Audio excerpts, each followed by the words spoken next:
to be the best account of all the data that we encounter. So I wonder. I wonder, Bob, what is your take on Matthew? What's your assessment? MJ, I don't know if you're there, but I definitely want to ask you about this, and I'm hoping you'll kind of, maybe say what your thoughts are in a very explicit way, because I'm somewhat gobsmacked.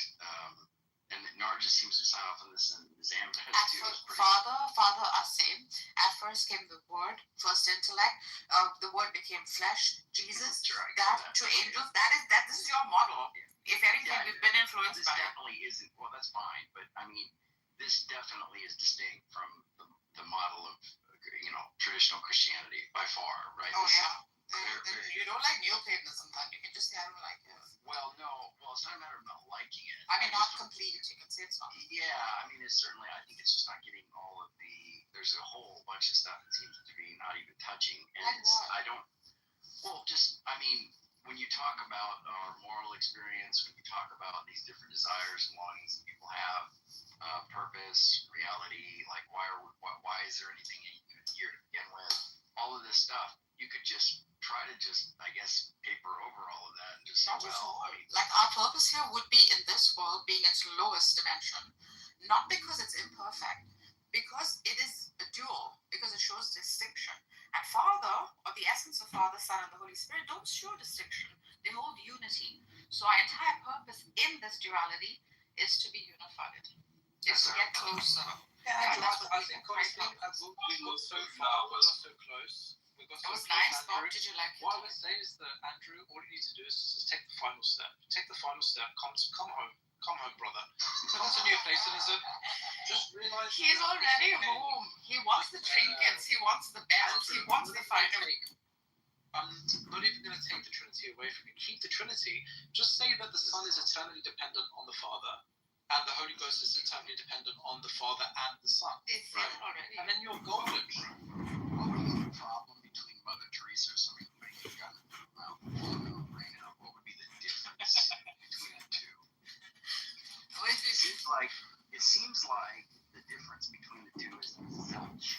And I think anything that has that as a conclusion or something within it, I think that any worldview that gives you that answer, I think is problematic. And I don't know. I mean, I don't know. There's many different ways I would address this, but real quick, if you can, Matthew, I appreciate the dialogue. After cleanse the path, your ground children was left over. That you're affirming. I just want to know before you do, I just want to understand, because I'm not really clear as to what you're gobsmacked with, because what I've given you is an account of basically what humans called God. Okay, an actual account, an explanatory framework. It's not a full account, because for that you need to read the full arguments for necessary existence and divine simplicity and gradation. But we're not going to do that on Clubhouse, right? But there is an account where we don't need scripture. Okay, we don't need to read people's opinions. It's basically following some kind of logic, just like you would with 2 + 2 = 4, right? So it's something that is grounded in thought and reflection and pondering and intellect, not in a particular scripture and a particular language that landed at a particular time in history, much of which we can't even understand the head or tails of. You're comparing the two and you're saying you're gobsmacked by a rigorous, logical, explanatory framework account versus scripture in a particular language at a particular time in a particular geographical location, tens of thousands, hundreds of thousands of years after humans have been around, for some reason just happened to come at that particular time. So what are you gobsmacked by? What do you think is going to approach reality more than philosophizing? Well, certainly Christianity and philosophizing. But let me just say that I think that the thing that you're putting forward, I mean, even if I was an atheist, I would be gobsmacked. I mean, I find it to be just, you want to affirm theism as a term. You're like, well, I think I'm describing what theists have, are not monotheist, not in a way that, not in No, the way I didn't say that. No, I didn't say that. You remember when you Well- thought that I said the universe, but I didn't actually say that. I said reality. Yeah, I you didn't said say reality. that I'm You said something explaining. close to that. Yeah, but the nuance is so important. Precision That's is fine. so Go important. ahead and clarify. Go ahead and clarify. So what I actually said was that the thing that people want to call God, when you get rid of all of the traditional and the emotive and the symbolic and the reified term language and baggage, what you're left with is we're just talking about existence. Okay, but We're just talking about pure existence. Because if I ask you about the Father, right? If I ask you about the Father, can I see the Father with my eyes? I don't think so. Not Okay, unless. so the Father doesn't really have a gender, does he? Refers to himself as a he, so I think he has certain. Yeah, but that's just a pronoun, right? Like he's not Well, actually a right. male, right? Well, I don't think he's Jesus is a male, but yeah. No, but hold on. Let's talk about the Father. The Father isn't Yeah, really that's a fine. male. He's not a That's human fine. male, is he? Fine. Okay, so we don't really need to call it like what we want to do is remove the symbology, right? We want to chip away, get rid of all the stuff we don't need, okay? And then we can say it, right? We can say it. That's fine. Okay, so now we've got it. Now this it is not going to be material; it's going to be immaterial. You agree? That's right. Okay, so it's an immaterial it, and we're not going to say that it has loads of different parts because if it could just be one thing that doesn't have parts, or one thing that has loads of different parts, the simpler one would be the one that doesn't have any parts, right? It's just one thing. It's efficient. It doesn't need parts, right? Right. Okay, so it's an it. It doesn't have a gender, obviously. Right. It's not material, and it is the fundamental reality of everything. And it's not even composed of parts. So it's simple. Yeah. Well, I'm gonna probably want to quibble with you over what we mean by simple and parts. I mean, I'm going to affirm that God has a mind. He has intentions. He has thoughts in some way. He has a nature. He has there's definitely purpose in his actions. I see what you want to get at, Andrew. I completely understand. Completely natural, right? Now, let me ask you this question. Could we ask the question? Let's say you and I, Andrew, we're living in Egypt. In fact, before even ancient Egypt. Right now, you and I are in Central Africa, tens of thousands of years before Jesus and Muhammad, right? You and I are having a conversation, and we're having this conversation, and we're like, yeah, this is amazing. The thing that we think is basically behind all of this stuff, we can say is it. We've already gone through the fact that it's not a he, it's not a she. And also, it's probably not made of skin and material, right? It's going to be immaterial. And you say to me, well, what do you mean by immaterial, Matthew? And I say, well, Andrew, what I'm thinking is like, you know how sometimes you think about something? Yeah, that thought is not material, really, is it? So let's call it immaterial. And you're like, yeah, that's a good idea. So that I could then cast the demon out. Would you say that would be disqualifying behavior or a speed bump? It is disqualifying behavior at that stage of your life. It's not permanent. He's saying that he triggers people that are assholes because they're liars, and he makes them mad, and they get triggered, and El Normo makes crash out. I respect El Normo because he definitely has a ton of knowledge. He's an abundance. He's a very smart person. He's lived a life, not to give you too much, El Normo, but I really do respect and appreciate you. And I love when you come forward and speak. You moderate very well on the app, and you definitely speak from experience and knowledge. And I have a lot of respect for that. Thank you, bro. 100%. Dang. What, I guess all the women got tired and bored. They didn't want to hear all the niceness we had to say to you. But anyway, people have to leave for their own reasons. I'm friends with Rena in real life. Oh, that's cool. Yeah, Arena's a sweetheart. Oh, no, they only left because Edmund's here. I don't know. I think maybe a room opened up and they've all moved to that room. That might be it. You know how So Jeff did his thing then, huh? maybe he might have opened a room. I don't know. How did I end up being a fucking moderator? Jeez Louise. Because the mods left and you were the next one. I'm a mod You in know I'm a mod in Cackle's house, and I've got the pink ticket. I'm not even a member yet. By Northrop And I will Grumman see has you just all been around spotted. because I'm going Once to head this out is ready, too. I nobody got will my mess with car the gun USA. too, so I'm just This going is to go into Manta where I can Ray, just an unmanned underwater vehicle much like in you guys. development for over 40 Little years. small With erection. a design inspired by the Jeez. fish. The Manta Ray is Same here. crazy. What kind of It a can client? operate on its own for a long time, cover long distances across the world, and carry giant payloads. It's He made found to the run other on room energy that from they the all ocean, went to. and it can even sit at the bottom What of does he the ocean do? to save power. With this technology, He's a music producer. He does a lot of like video editing, and like he's very heavily in the music industry. That's the best I could probably say. But yeah, he's a if he really is who he says he is, he's a world renowned fucking DJ. I've met the real DJ 3 times, but he always had his mask on, and you don't know who the DJ is, but he says he's that DJ, and he's self-proclaimed it many a time on this app. He says he's which DJ? DJ Sikik.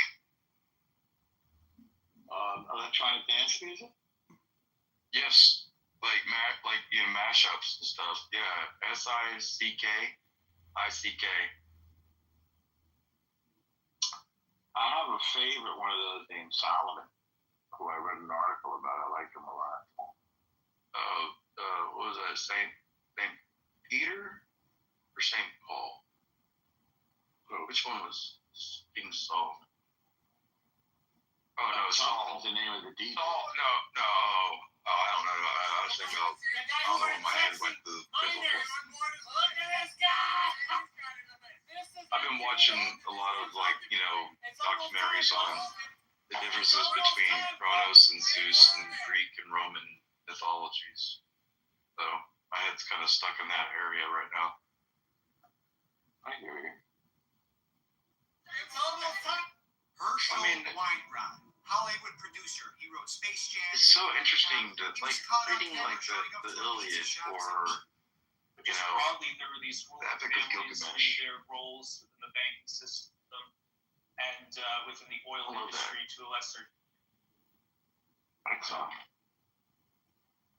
What's one of your favorite texts that you like to read? extent.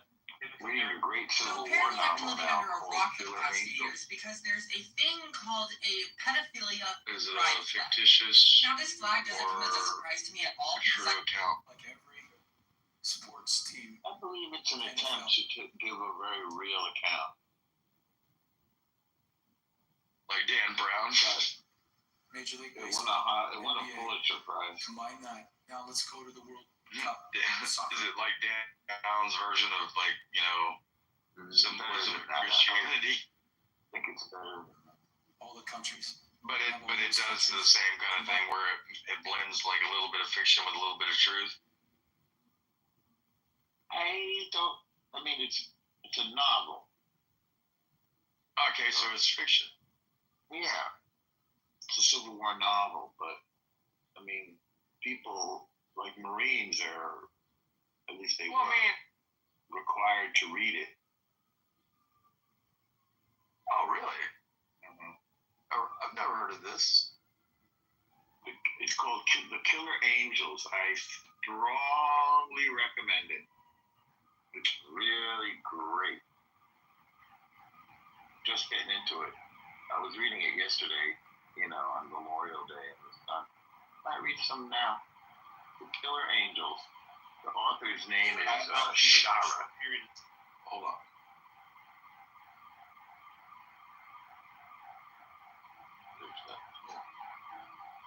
Where's my marker? I'm gonna. I'm looking for the marker to my whiteboard right now. Oh, yeah.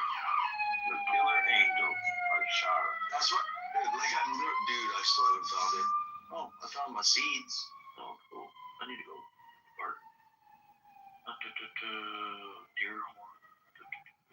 You have a reputation whether you like it or not. What's Fuck!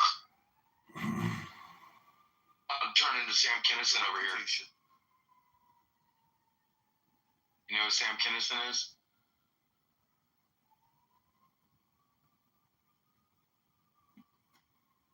Yeah. Oh, did he leave? I'm looking. I fucking shit, John. You know what he just said? Mm-mm. Ah, fuck. I was gonna tell you to fucking text it to me. Never mind. Oh, about Fuck me. the band or whatever? Yeah, that book. The book sounded interesting. But what's good in the hood? Nothing. I'm going to go to the gym at like 10 o'clock, and then I got to paint this coach house. So I'll just be live streaming myself painting all day long, and then I've got to draft an appeal letter to the United States Treasury Department for my sexual harassment claim. They're sexually harassing you? I was called a whore by a 300-pound black woman who was my manager.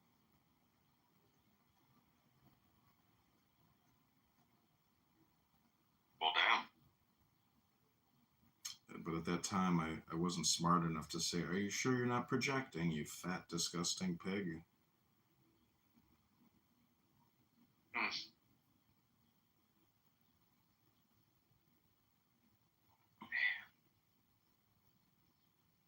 It is such a fucking beautiful day. Green grass is growing. Skies are bluer. The clouds are aloft. The birds are a chirping. And I got my bug zapper that I got from the flea market like a month or two ago. Mm-hmm. And I put it up a couple, like 2-3 weeks ago. And the motherfucker zaps all the fucking mosquitoes and everything down here. And then I was sitting out here just drinking a beer this morning, smoking a cigarette. I was just looking at the yard and the nice cool breeze of the morning. And these birds are all flying over there where the zapper is, and all the bugs that hit the ground, they're over there just like, buffet. Yeah, I was like laughing my ass off, thinking that, circle of life kind of shit.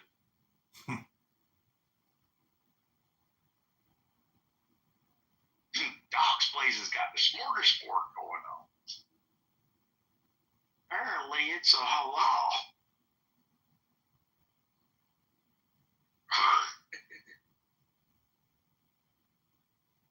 Yeah, man, I get amusement from such simple things.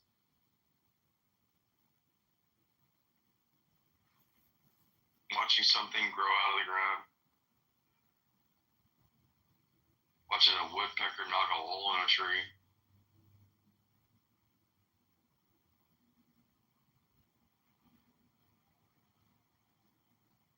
Watch mockingbirds be assholes to crows.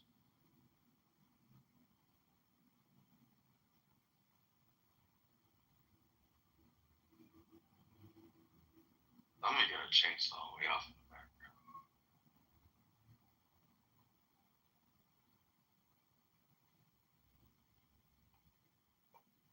So how was your Memorial Day, dude? It was okay. I mean, just stayed at home and then went out for a nice dinner with this girl that I know. You're such a man whore. Maybe my manager was accurate when she called me a whore. Maybe this complaint, maybe I need to restructure and withdraw because maybe she was being accurate in her diagnosis. Yeah, but the thing is, like, you have to prove you're not a whore. Exactly. Therefore, it's sexually harassing. You can't, say things like that to people at a lunch meeting in front of coworkers. It's inappropriate. And I don't care how many people say she doesn't have a filter. She's got a big fucking mouth is what she's got.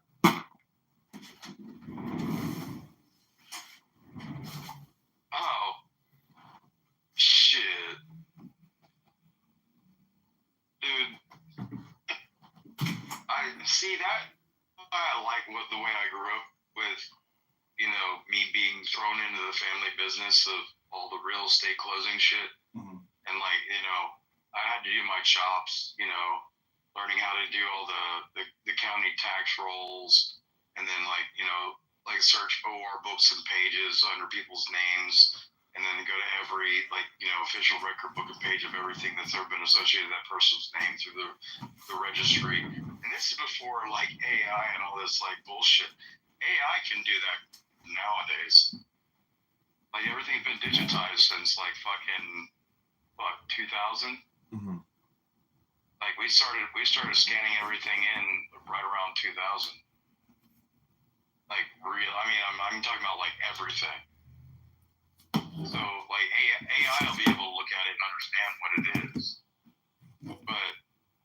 But with AI, what if AI is able to go in and change all the digital footprint of the official record books? Mhm. That's a scary part, because AI will deed shit to people, and it'll be theirs, and people will be like, "No, this is mine." I'm like, "No." I'll be right back.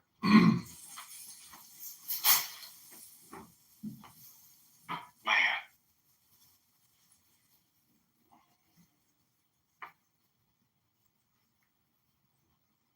And man,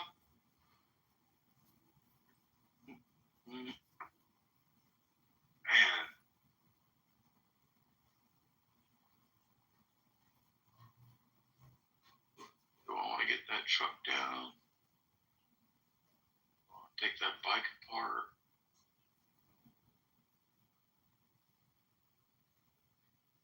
Do I want to drink more beer?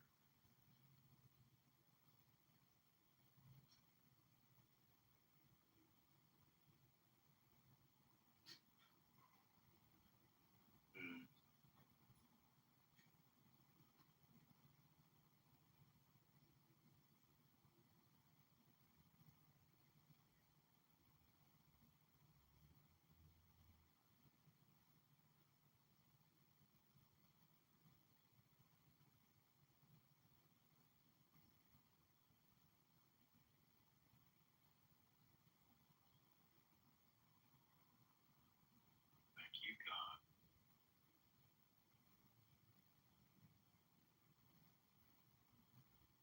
This day.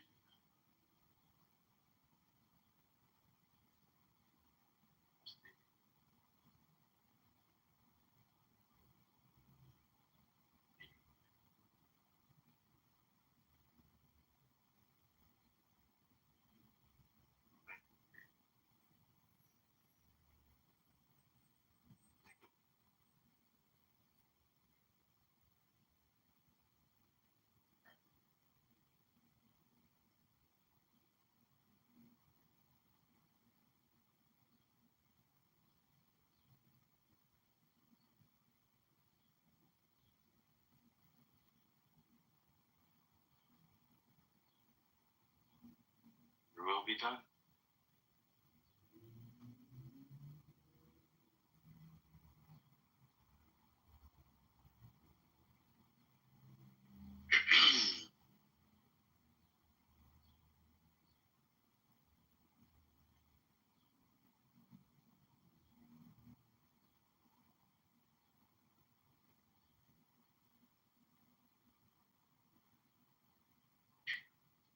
Dang. Ain't that fun?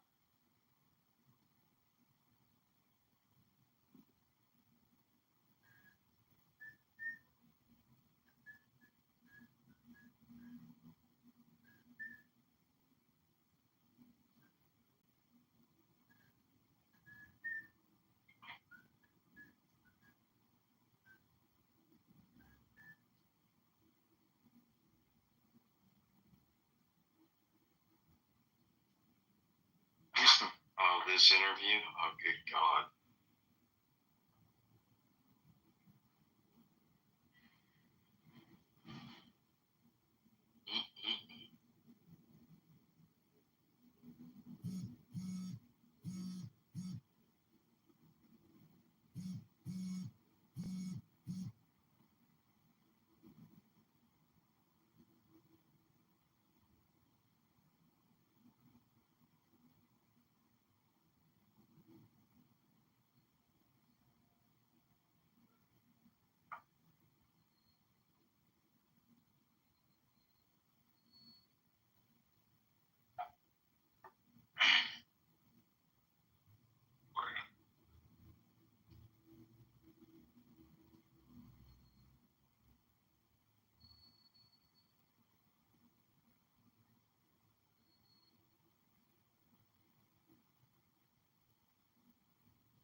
painting?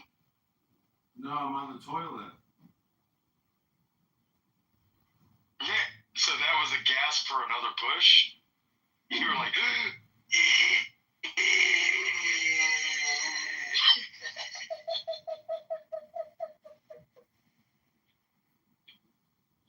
Dude, this reminds me of being in like in the army.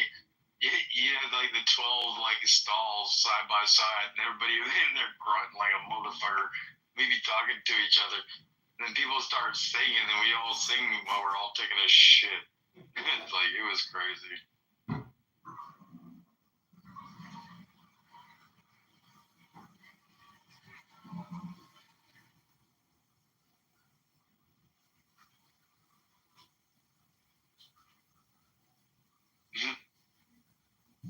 John, make sure you wipe from front to back.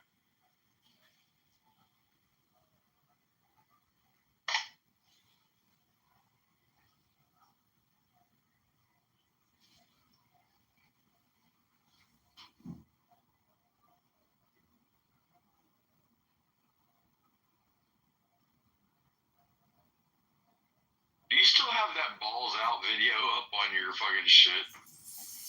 What? I said, do you still have that one balls out yoga video where you're playing like your, space drum, doing your yoga in the sun in the on the window in your apartment?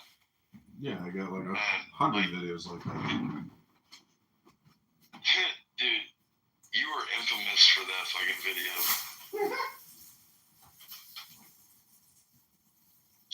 We were literally talking about that in this room about 3 hours ago.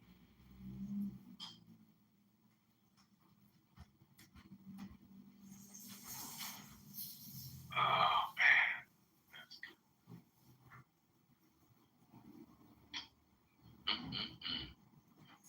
Yeah, man. Oh Jesus Louises, this guy is fucking nutty.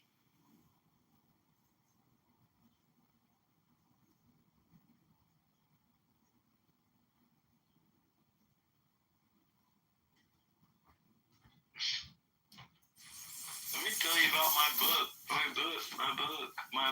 The original Sin book. You ever seen that motherfucker on this app or on the media? Who? The news anchor guy that wrote the book, The Original Sin. Mm-mm. And did you see how like Jon Stewart roasted the fuck out of him? Mm-mm. Look up Jon Stewart roasts Original Sin.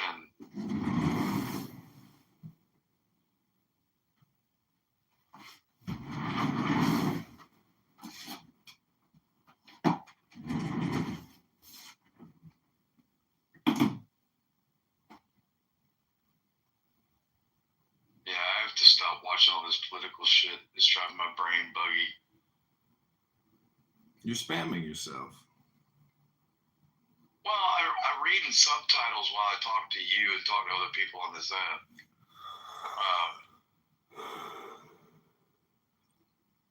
Apparently somebody called me a polymath today. I don't even know what the fuck that means.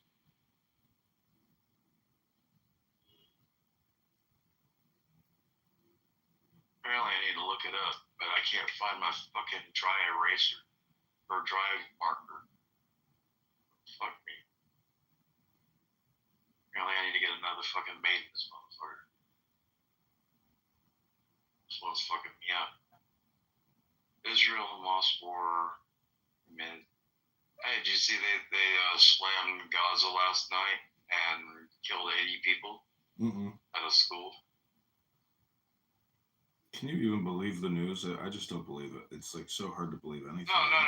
It's totally confirmed. What Hamas had done is they turned. School's been out for like years in the area.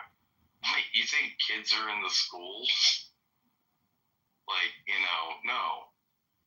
And like Hamas had set up their fucking command post in that motherfucker, and yeah, that motherfucker got slammed last night. Like in the night of Gaza, which would have been probably like just before the end of Memorial Day yesterday. You know, they were getting slammed in the middle of the night, and they like literally killed like 80 people, fucked up a whole bunch more, and that's completely confirmed. I don't even need to get on the SIPRNet to do that, but I still have access to my AKO. You have access to your AKO? No. How about your eBin? Yeah. If you got an eBenefits account, you should be able to get an AKO account. What do you do with the AKO? I can't remember what an AKO is. It's Army Knowledge Online. Oh.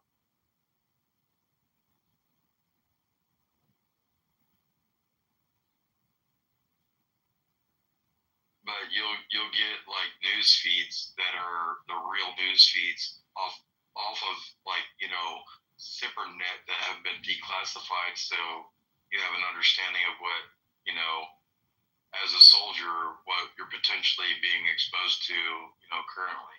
Mm-hmm. You know, when you start seeing a region start popping, you'll start seeing a lot of feeds come across about that region that's popping, and you might want to, like, you know, figure out like how to train your soldiers for that region, you know, in case you might have to deploy. Mm-hmm. It's the way to be a good sword. I'm looking at a video of Benjamin Netanyahu in a Palestinian terror tunnel. Oh no, he's in Jerusalem. Never mind.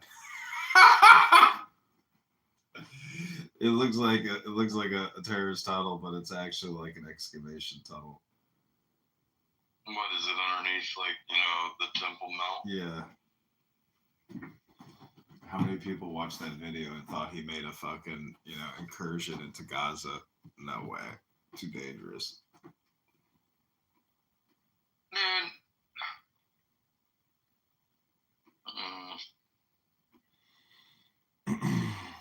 I don't, as an American, obviously I don't really have a dog in that fight. Mm-hmm. But if you ask me about, like, you know, as a leader, do I think Bibi is good or bad? I would say I don't think he's either. I think he's just trying to do the best thing he can do. I don't really follow the guy. He's just one more guy. I mean, you know, it's just one more leader. It's just one individual. I mean, the buck doesn't. Israel is probably more of a coherent network of individuals. You know, the worst thing that I think about the U.S. and the military and the leadership, there's no cohesion, and they basically silo everyone all the time. So you never really. It's like if it's not like World War II where you think you're going to war with your best friend. You know. It's like they don't care who your best friend is. They break connections, essentially. They don't create connections. They silo everything. So that was my experience. I was like, why aren't I with this person? Why aren't I with, you know, it's like it's just, you know, it's a monolith. So you just put the data into the system, and there's no actual like camaraderie or cohesion in many ways. They break it. They basically break it all. Is that a personal perspective, or is that personal? Like, you know, my experience, yeah. Yeah. I mean, I get it. I mean, some people don't acclimate, and then that's why they have like a failure to acclimate to standards, like clause. I don't know. Also, I mean, the UCMJ is very clear about this. What does the UCMJ say? Failure to acclimate to military standards. Yeah, it's a clause for ejecting you out of the military. Oh, I see.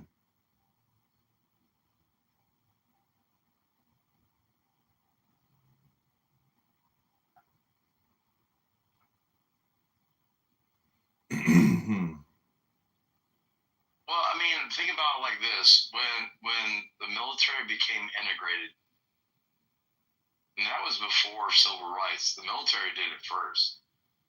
If you were a white soldier trying to, oh Jesus Lord, yeah, I hear you.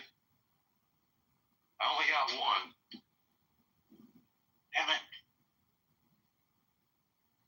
Sorry. One. This is my water delivery. I get spring water from North Carolina. Is it for drinking water? Yeah, you can throw it right there in the shade, sir. And appreciate you. All right, thank you, sir. Have a good day. Yes, sir. Have a good day. And your water's the best, by the way. My dogs love it. I said your water's the best. My dogs love it.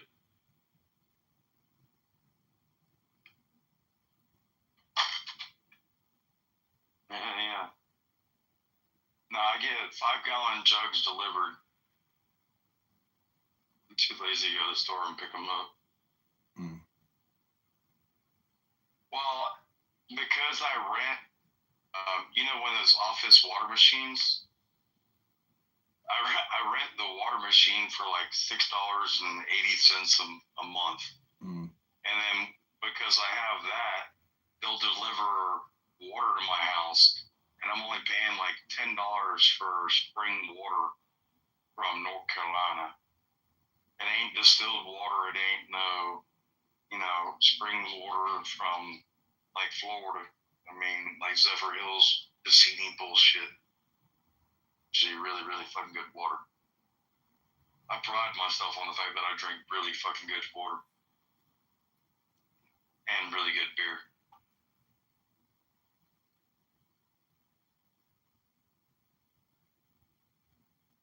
Dude, I drink more than a gallon of water a day. You can't drink this much beer and not.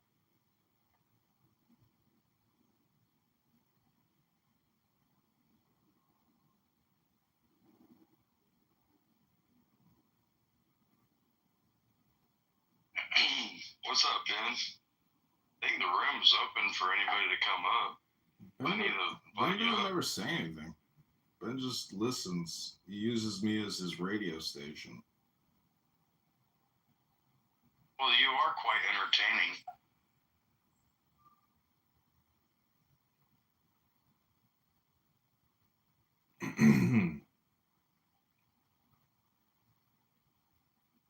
But yeah, man, my dog drink good water. I drink good water. Yeah, just my channel. My channel. This is my channel. Thank you. Thank you, brother.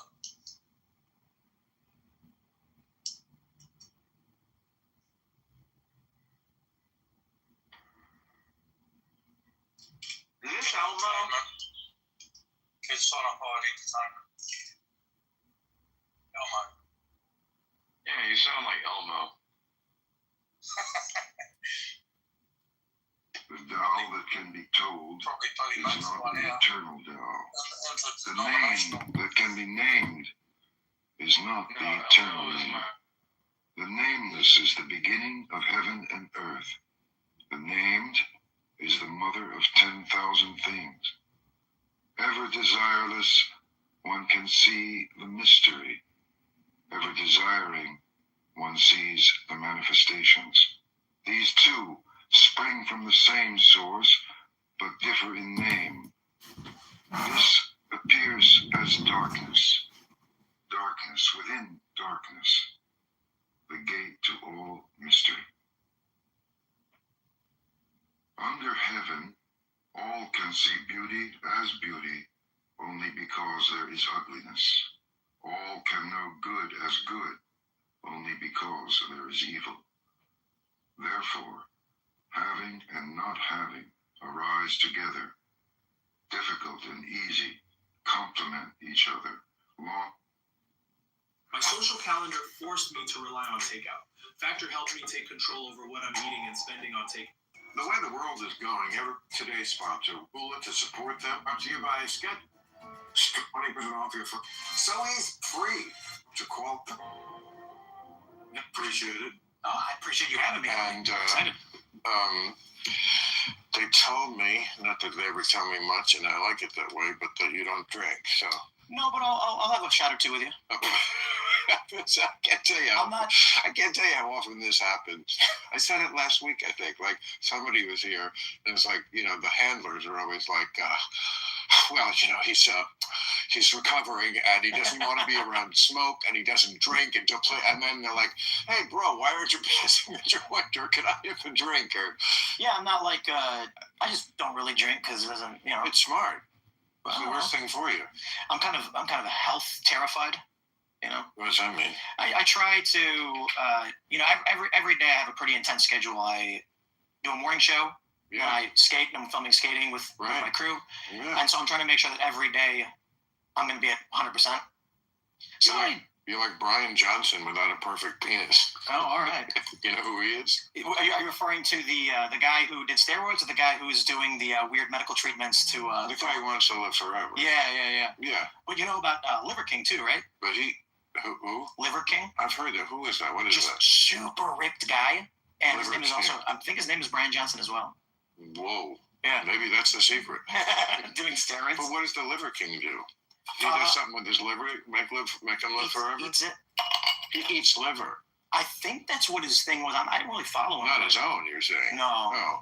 Well, but I think his whole shtick was he eats like raw meat and claimed that would make you ripped and manly, but he was doing steroids, so. Well, he was. Yeah, I mean, I don't know, man.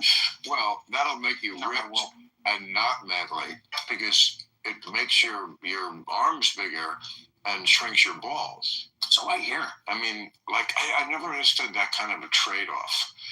Like, okay, I want to excel at this, I assume, so I can get chicks.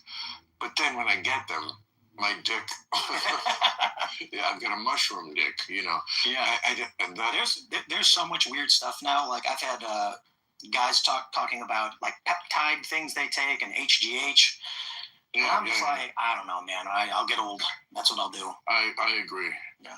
I mean, I had this actual discussion with Joe Rogan on his show, and he does the exogenous creams and stuff, and just I think he's pretty upfront about that. And it's legal. I mean, it's not. We're not talking about steroids. We're talking about testosterone cream. Yeah, but I mean, testosterone does decrease as you get older.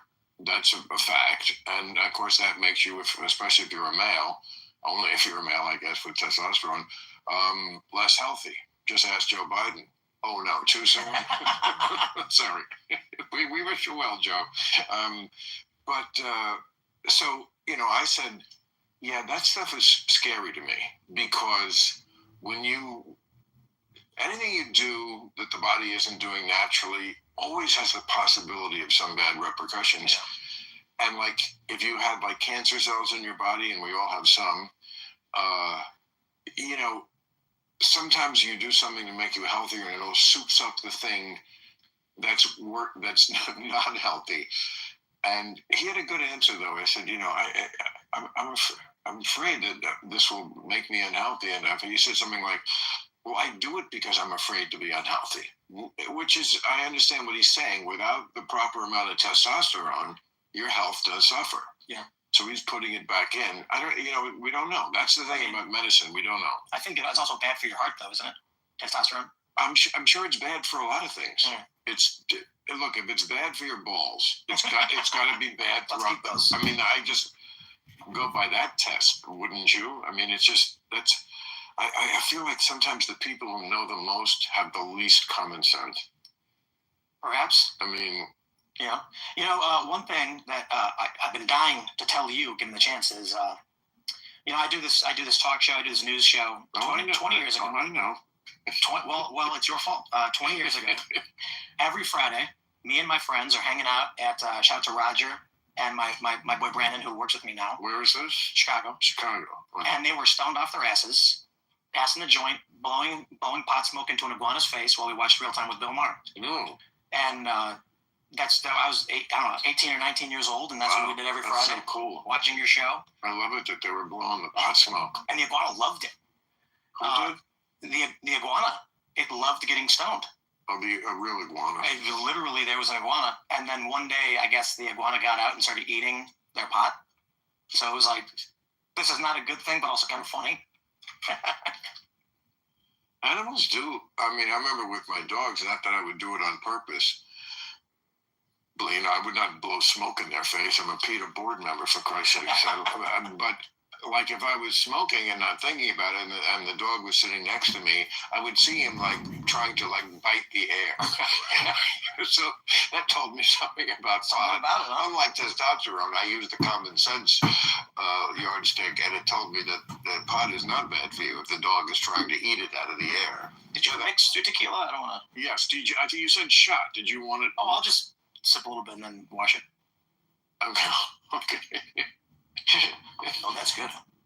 What is it, do you think, that is making people so mad at you? Fake news. Well, that's very general, Tim. It is, but fake news. What do you mean? I mean, I saw things. Somebody sent me. I don't know why they sent me these things. Like the other day, it said. I mean, I'm not even on any of these sites. Facebook, nothing. Instagram, wouldn't know how to get on it. It was Bill Maher's old girlfriends. It was like this, like a cavalcade. Some of which were my old girlfriends, and some of which were just completely pulled right out of their ass. So, like fake news. My point I'm making is it covers a lot of territory. For sure. It's there's a hyperpolarization happening among the younger generation that's substantially more pronounced than the older generation, and the younger generation is substantially more considering violence than the older generation did. So when you look at the polls, it's really interesting how the polarization expands. I can see that. Yeah. So, you know, I would say like the bulk of our viewers are probably in their 30s. So we have 18-year-olds too, but they're a smaller percentage, but basically 25 to 54 who watches us. Right. Got a lot of people in their 30s. And what ends up happening is, and this is true for people on the left or right, doesn't matter who you are, someone's going to take something you said, it's going to be pulled out of context. Of course. And then it makes people go nuts. So ED has affected my confidence. I found him. The app is easy. I know that I'm going to be with. You know, there's so many of these things that are absolutely wild for me. So I don't have the worst of it. There's other people in media that have it substantially worse than I do. Their Wikipedia pages are just rife with weird fake nonsense that's made up. I mean, I just don't feel like anybody in this country can even presume that what people think about them is anywhere near the truth.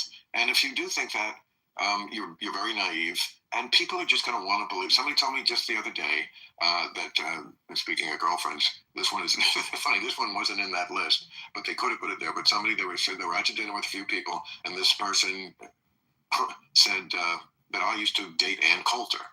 I've heard that. Which I have heard it. Okay, well, it's not true, and both of us would say that. No, am I friends with her? Yes. And anyone who doesn't like that can go fuck themselves. I'll be friends with whoever I want. I think I proved that over and over again, including with Donald Trump.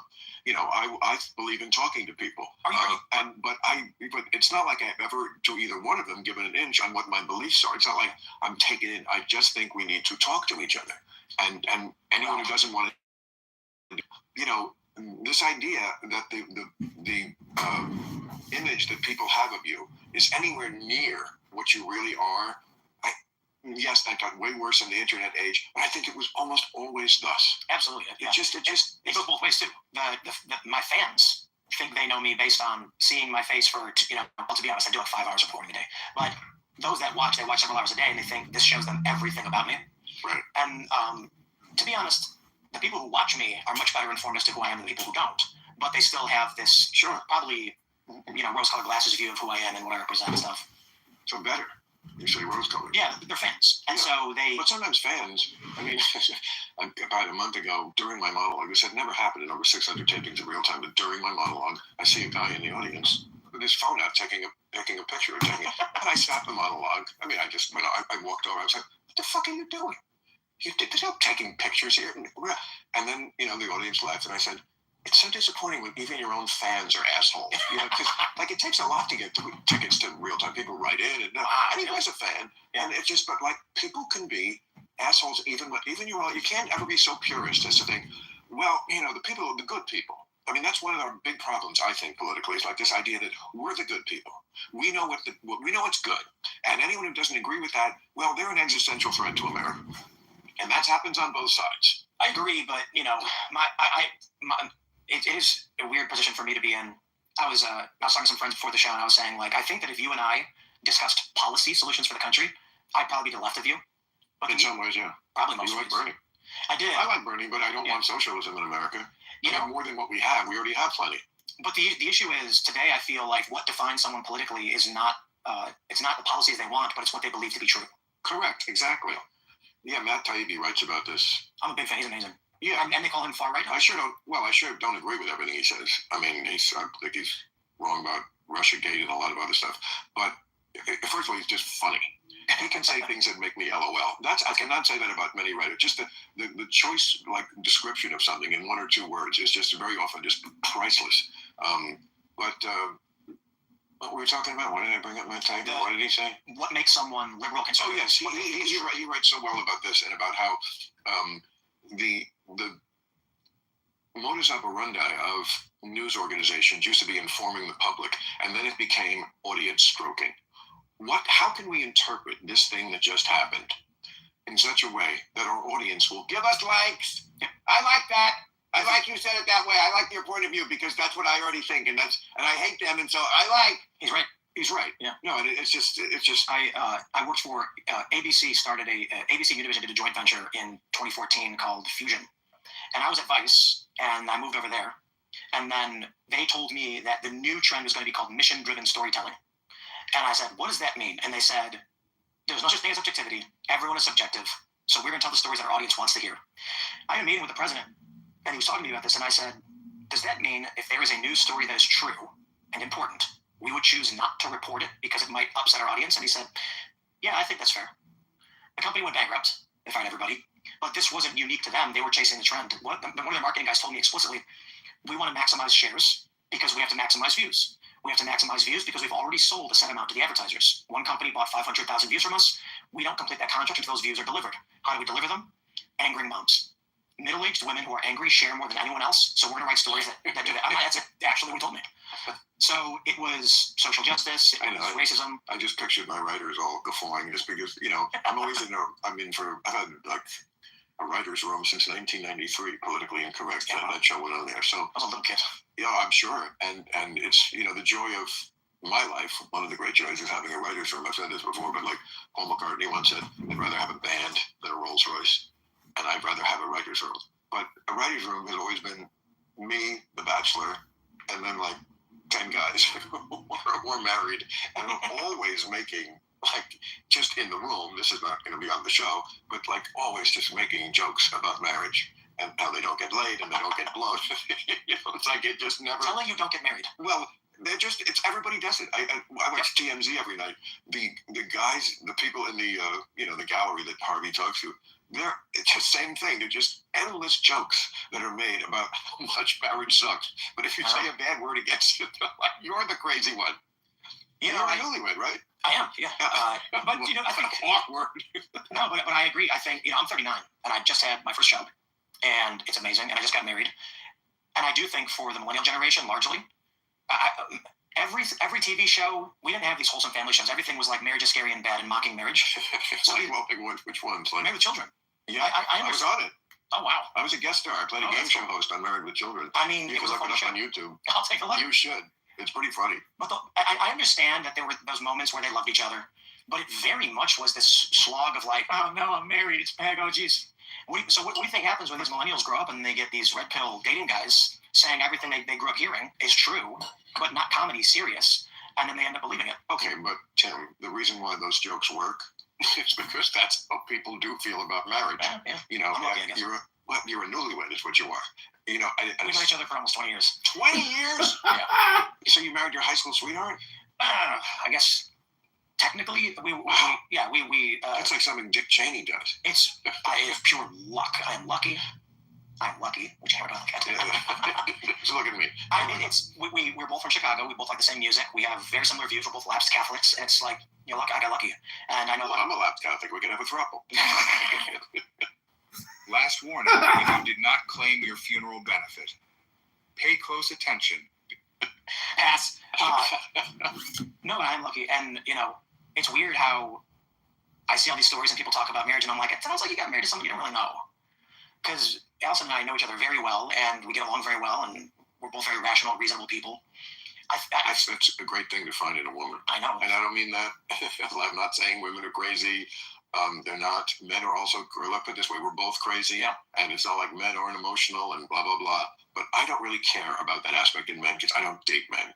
Yeah. What I care about is the opposite sex. And if you can find a woman who's sexy and also rational, that's great, because they sometimes, let's just put it this way, they sometimes don't go hand in hand. That's true. You know, it's funny that I was talking to my wife, and I made a joke. You know, I said, "Bitches be crazy," yeah, which is a line from the movie. Of course, it's enough. And then she goes, "Are you kidding?" She's like, "I've watched you guys out there at the skate park. You guys are nuts." And I look out the window, and one of our team riders is like trying to jump off a building, and I was like, "She's right. Men are crazy in different ways. Different ways, of we course. got a guy Absolutely. so we bought these things called Grabos. Okay, they are handles with vacuums that you can stick to a wall.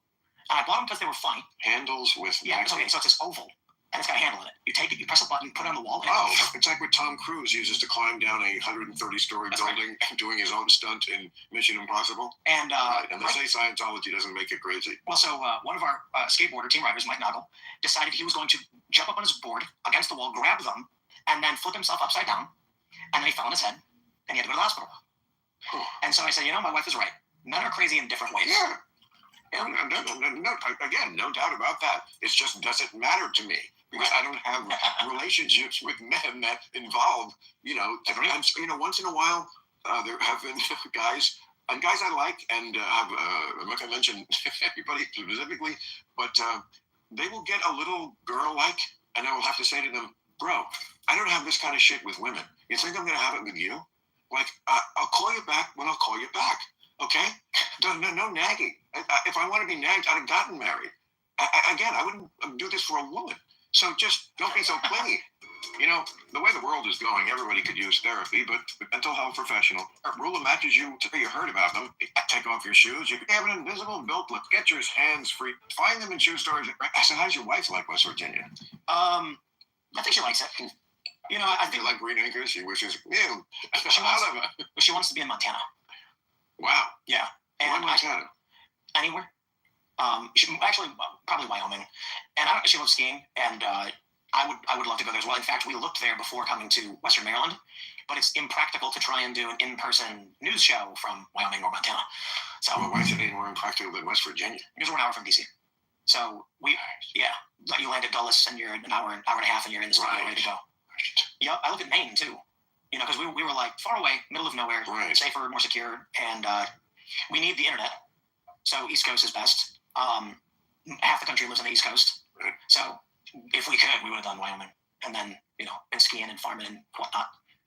Well, this goes to what I always say about politics, I think, which is that it's an outgrowth of personality.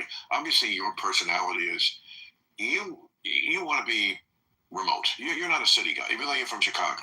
That's not your personality. You're a guy. West Virginia was not remote enough for you. You wanted someplace with an even bigger sky. Montana, Wyoming. I think eventually. For us, it's I'm a suburban guy. Like, I grew up in the suburbs. I never liked living in New York City. I know it's a great city, and I enjoy going there a few times a year in the spring and the fall when the weather's nice, and I know a lot of people, and of course it's the greatest. But I never enjoyed being there. I like the suburbs. That's what's just my personality. I agree. Maybe that's why I'm sort of like somebody who both sides can talk to, because I'm not exactly a city dweller, but I'm also don't want to live in the middle of bumfuck. You know what's fascinating is my neighborhood from Chicago turned red. And so my audience, the biggest demographic is location-wise is Chicago, and it's a weird position to be in because to see Chicago's liberal.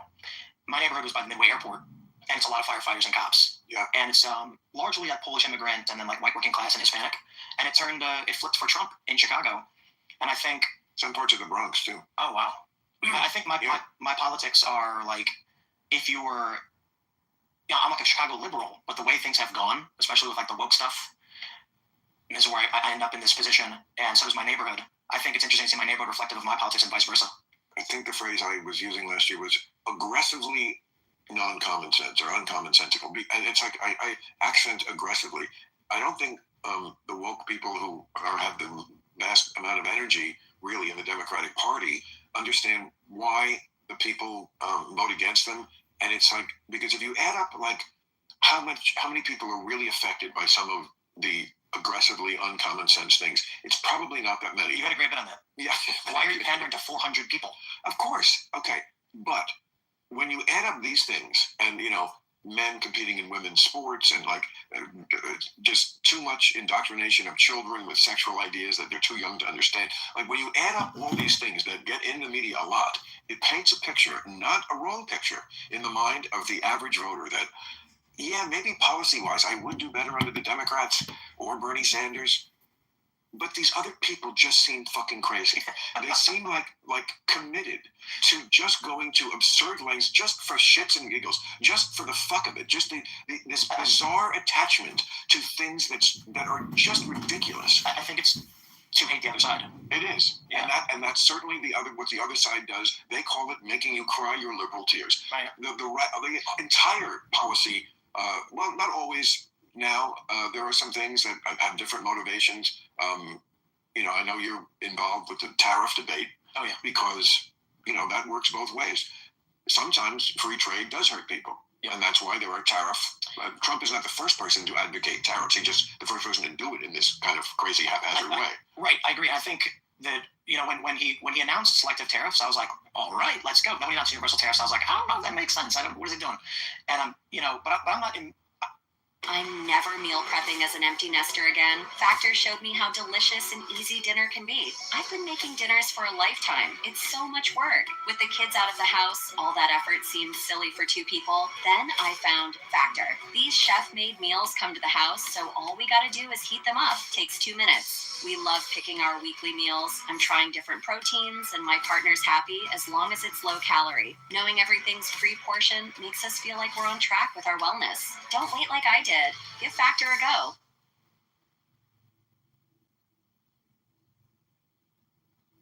At Mint Mobile, we're always looking for innovative ways to save you money, so you can keep paying $15 a month for premium wireless.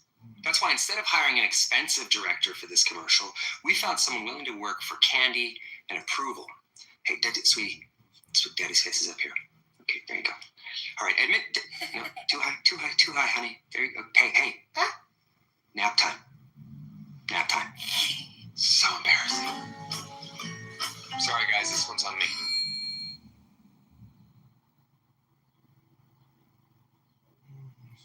I think one of the problems that we've seen over the past several years with Trump is the immediate assumption that he's a crazy person all the time. And so the only thing I can say is, well, I vote for the guy. I think this doesn't make sense to me, but I'll see what happens and we'll see if it makes sense. Selective tariffs, I think, do make sense. But I do think that the way the Democratic Party has handled opposition has guaranteed the kind of Trumpian politics. Well, I'm sure you heard about my little trip to the White House. Absolutely. And thank you. And the thing that upset the far left so much, these same people who believe in the crazy things I was just mentioning, and the ones who really hate me, they really found a new reason to hate me, because when I came back and gave my report about it, among the things I said, to your point about everything isn't crazy, was, I think, word for word, a crazy person doesn't live in the White House. A person who plays a crazy person on TV lives in the White House. Yeah. And they found that very triggering. But again, as I said many times during that piece, I'm just going to tell you the truth. I didn't vote for him. I think we all know that. I went right back to being as tough on him as I ever had been. So I wasn't seduced, but that was my estimation. Again, to your point about, is he just crazy? When you meet him in person and spend that kind of time, and he's not on his attack mode thing, he does not strike you as a crazy person or a person who doesn't listen or can't hear things. Again, they were very mad at me for saying this, but that's what happened. And I am not a liar. That's my main bond with the audience. So even if I offended some people by telling the truth, in the long run, that's what I do. And What I saw in 2020, I was not going to vote for Trump. I'll never vote for Trump on election. And I donated the max to Andrew Yang and Tulsi Gabbard. And my position, my thought process was the Democrats are going crazy, and we need the moderate, sane Democrats to maintain control of this party and stop the insanity. Correct. And they lost. And they lost. And so then Trump put out his statement in around August saying, we're going to ban DEI in government contracting. We're going to do these things, blah, blah. No new wars was big for me. I'm a very, anti-interventionist for a lot of reasons. And so I said, I guess I'm voting for Trump. Instantly, it was like the liberals, even YouTube, they all said, we're going to move your name over to this list. I kid you not. There's representatives at YouTube. They told me straight up that the liberal rep was no longer representing me and they were switching me to a conservative rep. It was the weirdest thing. Yeah. And I'm like, it's not that I like who Trump is or that I'm like thinking that conservatives have good policy. I'm pro-choice. The issue is that you can look at it right now. There's no charismatic leaders. There's no front runners. There's no policy position. It seems like the only thing they ever had is the right is bad, Trump is bad. And so I'm asking, like, what are our plans? No, they have Democrats have policy positions on everything, and many of them are, I think, preferable to the Republican policy positions. Number one being they concede elections. That's kind of a big one with me. They listen to what courts say. I don't know about that. You don't think they listen to what courts say? I mean, so Joe Biden, they ignored the court rulings twice on forgiving student loans, and then tried to decree the Equal Rights Amendment. That's true. That's true. But I'm not saying Trump. I'm just saying, like, Club Random is brought to you by the Freedom from Religion Choices U.S. saying you're interesting enough to earn a scheduling and they get a shot from zipper.com/random. Pick next day. There are issues like what you mentioned, which is not untrue, where it's so easy for them to go, well, they did this, so we're going to do it 5 times worse. And then they do. But there are some like that. But there's one that has no fuzz on it, and that's elections. When Democrats lose elections, it's over the next day. Kamala Harris, Hillary Clinton, not Hillary Clinton, not Al Gore. Al Gore one was not Al Gore doing that. That election was obviously decided by 537 votes. There was an absolute when it's that close, there should be a recount. And whether that recount went the right way, we'll never know because that state was run by Catherine Harris and Jeb Bush. There's a really good, I guess, I don't know if you call it a philosophical point that I've noticed that I think you're experiencing right now is I'm 39. So you lived through a lot of these administrations and these political cycles. Yeah. And you have experiences that I don't even know they exist. Yeah, but you know what? I didn't live through Lincoln, but I know about it. Sure. My point is, my experience in politics has been the Democrats have challenged more than Republicans. To be fair, Trump challenged the court? Challenged the elections more than the Republicans have, in extreme ways. That's ridiculous. So, but perhaps because you're older than me and you've seen more than I have. So again, there are history books, there are newspapers. You don't know something only because you lived through it. I know about the French Revolution also. My point is, I mean, you could know about this. Indeed. This is something that people your age say all the time, and I've made fun of it before. Like it's like if I wasn't alive for it, it didn't happen. I don't have to know about it. Okay, but I'm saying that in 2016, I didn't vote for either Trump or Hillary, and then I got 3 years of Trump as working for the Russians. He was not working for the Russians. Jonathan Chait went on MSNBC and said he may have been a Soviet asset since the 80s. Well, and so for me, I'm like, I'm out. This is crazy. And so, like, understand. I'm not saying you're wrong about history. I'm saying that experiencing a political cycle over years is different from reading the condensed history books, which of course I do. So to live through 4 years of a president, their term, every single moment, the history books gloss over most of those experiences that we don't have as young people. So I have people on my show who are 25, and one of the people who works for us says nothing ever happens. She's 24, and this is like a Gen Z thing. Nothing ever happens. And I said, are you kidding? The past 10 years have been nothing but happenings. Yeah. Here's the issue. When she was 14, she was paying attention to politics.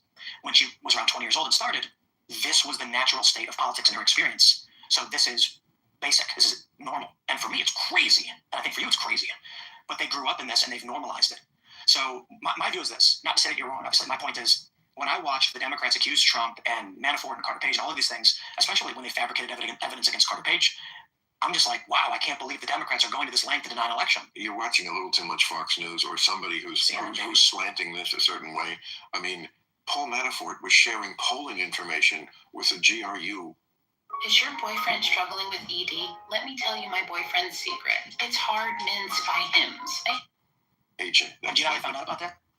How did they find out about that? Ukrainian government officials share with the Democratic Party. Politico reported that. So you have this Ukrainian interference in our election as reported by Politico. And I look at that and I go, wow, the Ukrainian government sent incriminating evidence to the Democrats. Crazy story. Then they claim but it was true. Indeed. And the issue is, why wasn't that a scandal? That the Ukrainians were interfering in the election? let's not get, because this is a friendly thing, let's not get into the weeds on like the Russia thing. First of all, it's like 5 years old, so people are bored with it. Okay, but I'll just say this in general. It'd be hard to argue with it, I think, but I'll just say it, and maybe we can just move on. Whatever it was, I don't think Trump was a Russian asset. Don Jr. at one point said, or maybe it was Eric, we do get a lion's share of our to the company from the Russians. So there was obviously a lot of involvement with the Russians. Trump was asked at his first press conference, and he said, I have no dealings with the Russians. It's a total, complete lie. They had nothing. It's not illegal. It's not. But it just looks suspicious to say I don't know anything about the Russia. I don't. And they're like, I don't know anybody who's talking to the Russians. Everybody in the administration, Michael Flynn was prosecuted for it. Was talking to the Russians. He said on TV, Russia, if you're listening, I want your help with something. Okay, whether you think that's good or bad, it was completely unprecedented. So, like the idea that he should not have been investigated for. There's a lot of smoke here with Trump and Russia. To me, okay, I'm sure they overdid it as everybody overdoes everything, but there was a lot of smoke, enough to investigate, and what he was asking another country to do in our elections publicly was unprecedented. We always had one rule in this country: we're going to go against each other. Yes, Republican, Democrat, we'll do whatever it takes, but we don't bring in ringers from outside. Ukraine. What they brought that in the same election? I forgot the name of the woman. This is on Politico. You can just read their story. It was I can't remember the guy's name who reported it. No, it's possible that again, there's always some version of it on the other side. It's just not as egregious, I think. They're accusing me of working for the Russians now, and this is, or they tried. And so here's the story. I get contacted by a conservative personality. I've got 3 shows that I host, several that I have staff that host. One of them is called The Culture War. Right. We produced it for 2 years, Friday mornings, similar to this. Sometimes debates. And I was reached out by like 3 different companies who said, we want to license something you're doing. And I said, we do our own internal ad sales. We don't need a license. Some offers were made. Some of them were really good. And I said, I'm not really interested because the ad sales I can generate exceed your licensing. And so I get reached out by this company in Tennessee from a well-known, prominent conservative personality who works for one of the big companies and said, we've secured an investor. We want to license the show. We negotiated terms. Lawyer negotiated terms, market rate. Non-exclusive license for distribution. They could sell the ads on the show. I get the money, the licensing fee, which basically, I can choose to grow the show for 2 years or just license it now and take the money. You sound like you're a naturally savvy businessman. Maybe. Well, this didn't work out so well for me because what happened was at the end of last year, the DOJ indicted some random, I say random because they're not personalities from Russians, who were apparently in some Eastern European country, claiming that they were funneling money illicitly into this conservative company in Nashville to then promote Russian propaganda or something. The narrative now is Tim Pool was prosecuted for working for the Russians. The real story is the DOJ launched an indictment and dropped it almost immediately with no evidence, accusing a conservative personality of illicitly taking money from the Russians without evidence, destroyed the company, destroyed their lives, and then impugned the honor of anybody who had done any license agreements with a Nashville-based company. Well, you really hit people's nerves. But I didn't do anything. I tell you what I'm not going to do is show up unannounced at your door in the middle of the night. Hey, be like Sonny on the Causeway, it'll be the end of Bonnie and Clyde. I'll just be like riddled with, boy. It's a crazy. You got to take it as kind of a compliment. People care. That's true. If not, I don't know. But does it make your wife nervous? Does she hate it? Does she like, get out of the game, man? Yeah. Oh yeah. Get out of the game. Yeah. Really? Uh-huh. And what do you say when she says, get out of the game? Yes. You do? You're going to get out of the game? So no. Yeah, last October, I basically was just fed up. What's the game? With politics. Oh, the game? Absolutely. And I said, before I started doing my nightly show, I work 16 hours a day plus. I was just say you got so much going on. Maybe just cut back. Less hours, more guns. Maybe. Here's the problem.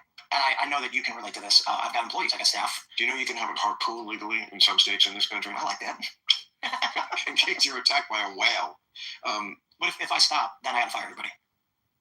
Well, that's a noble thing, and I've heard it before from people, and I always think it's bullshit. It's like you're hiding behind that. You really want to keep working, because you know why? Like you achieved a big thing. You're a big success.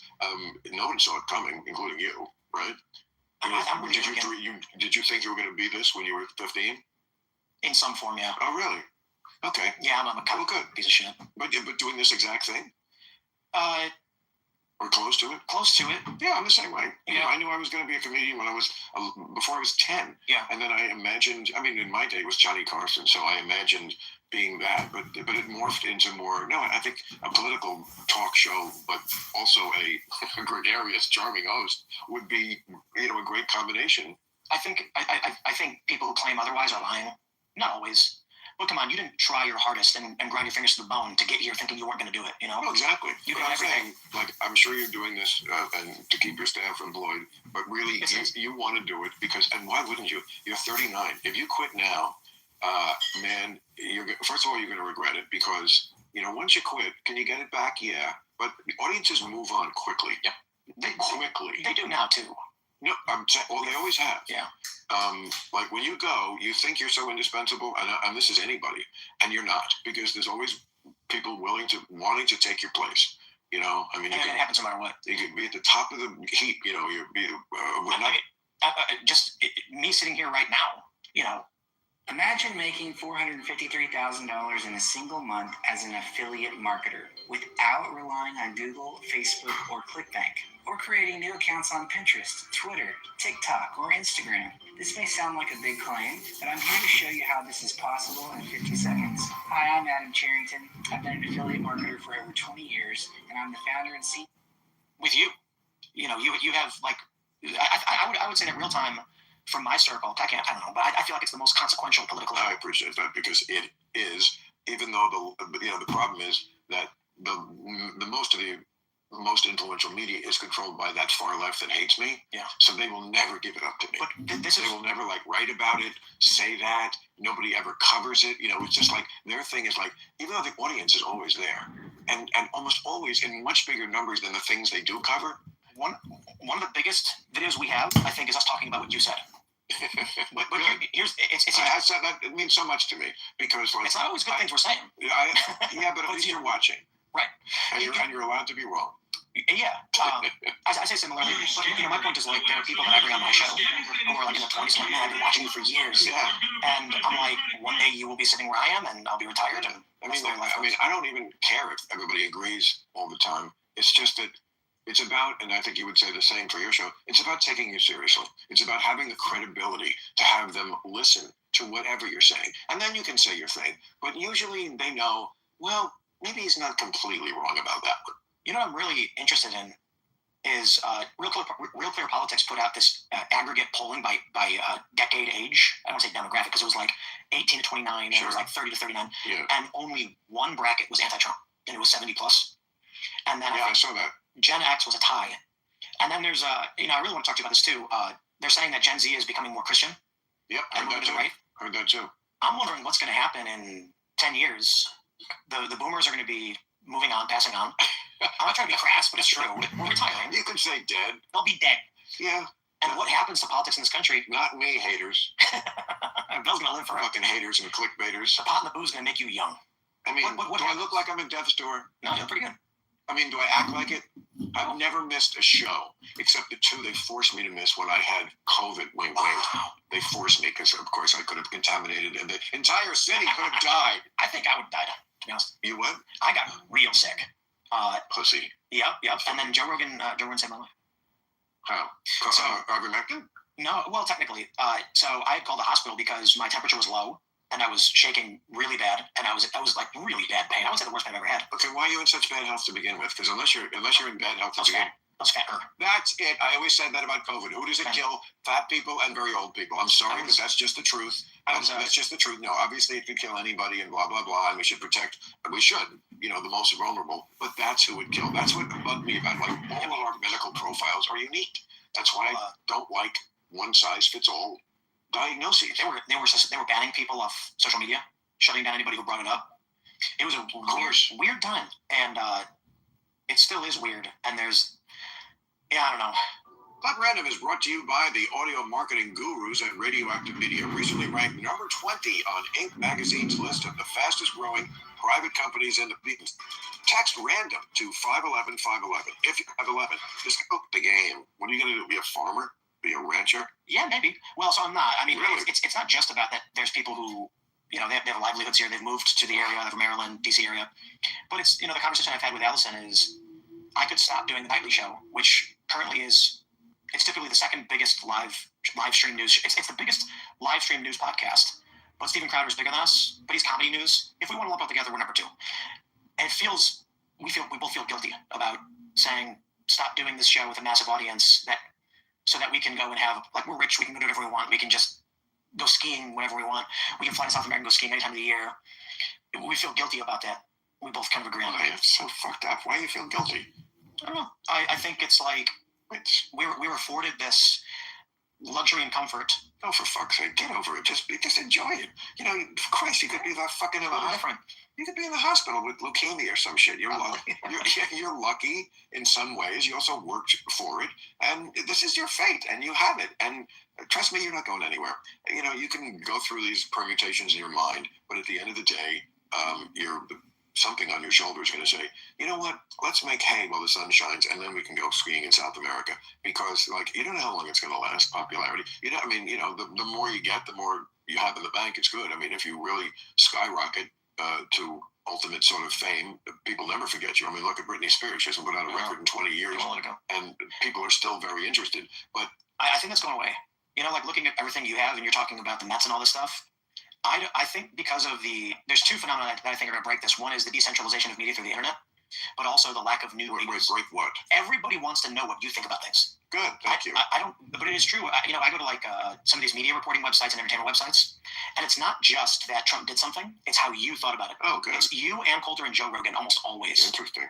I don't know that we have that in 10 or 20 years. So I'll break it down entertainment wise. Really, you don't think there'll always be people who not other humans would? Not the way you guys are. Yeah. So Timcast IRL, we do maybe like 700,000 to 800,000 viewers per night, which is nothing compared to where Anderson Cooper was 20 years ago. It's decentralizing, it's changing. And so we have a big audience. People talk like, wow, you've got this really big show. And I'm like, yes, but there's 50 other shows now that are comparable. And also, just to put it, okay, how many adults are there in America? About 280 million? And Gen Alphas. Okay, but I'm just saying, of all the adults who could be doing something, if it's 280 million and 700,000 to 800,000 are doing something, yeah, that's compared to how many it could be.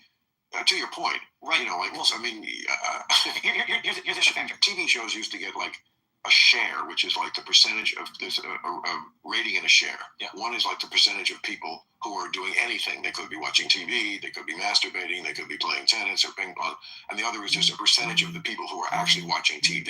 Yeah. So a share is a smaller number because again, it's only. I mean, it's among the people who could be doing anything. And like TV shows sometimes used to get like a 40 share. 40. Like 40% of the country who could have been doing anything were watching the Wild Wild West. I mean, that is to your, again, this is your point. Like, exactly. It's so much more bifurcated now. So I'll give you an example. I was at a bar and I went to the jukebox and I put in Bohemian Rhapsody.